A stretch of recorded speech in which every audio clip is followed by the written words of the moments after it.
If you go into this one tiny, dingy, one-story bar in Paris, and the right bartender is behind the counter that night, you might be able to see a very exclusive gallery show of the lost works of one Henri Beauchamp.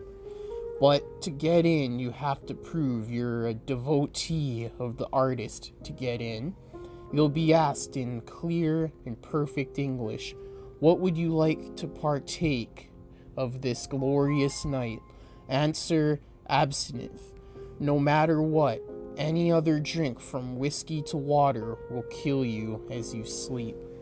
The next question will regard the type, and you must answer one of two things. The stuff that man himself cannot bear to take, or the good stuff, the best stuff.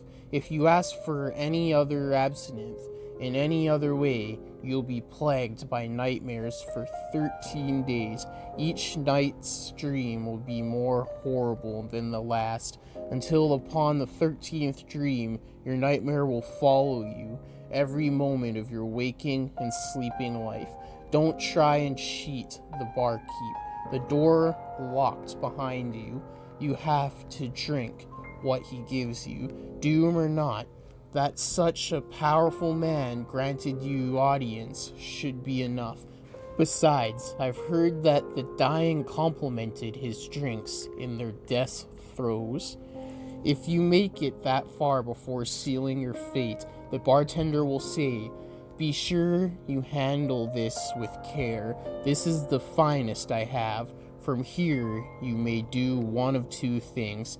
Say word for word, I overestimated my fortitude, and I bid you good eve."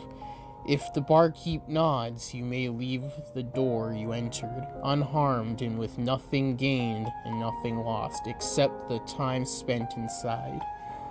Or you can go on. You will be given a glass with a seven-sided rim, with each side twisting ever so delicately around the basin until forming a sleek and simple handle. You will also receive a very, very, very special absinthe spoon in the shape of a key.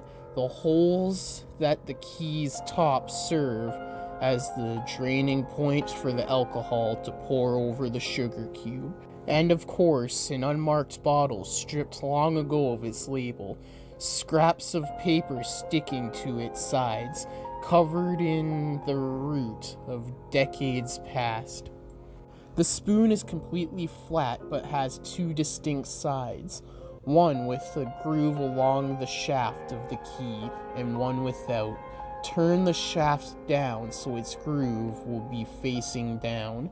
If you attempt it this face up, your absinthe will taste foul, your nose will burn, and your eyes will shrivel in their sockets with unspeakable horrors not of this world.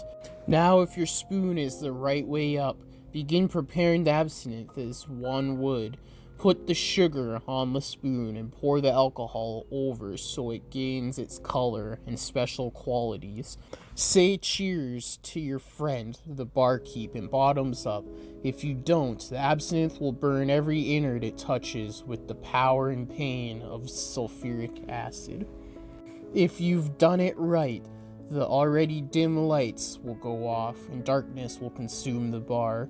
Don't be afraid, the darkness is the cue that you've been approved for the exhibit.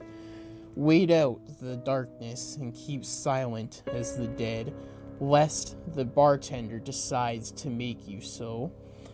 Eventually, not too long, 2 or 3 minutes, a green floodlight will shine brightly on the door on the far wall of the bar. The bar will be bathed in green, and not just from the floodlight. Little luminescent spheres will gently drift through the room, and the barkeep will no longer be there, nor any other unassuming patron inside before. There is no danger by this point. Consider it a safe point. You didn't finish the absinthe.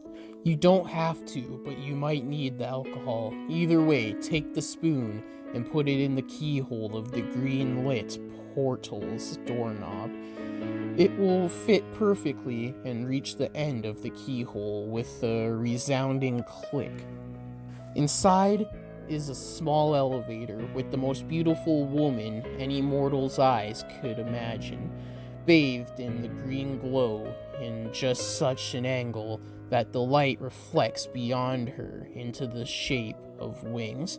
The green fairy herself will ask you, going up, and considering all the trouble you went through, it would only make sense to say yes. Now you have one more hurdle to clear. She will ask you, as you cross the line from the bar to the compartment, how would you compare Beauchamp's surrealism to that of, say, René Magritte? For your reply, you must say, I've come to see more than art tonight. If you don't, the green floodlight will blow out, the doors will slam shut, and the elevator will plummet through this seemingly infinite blackness before a real light glows, brighter as the elevator nears the very depths of hell. Now, if your elevator begins to go up, the green light will also fade, but in its place will be the cool glow of the moon.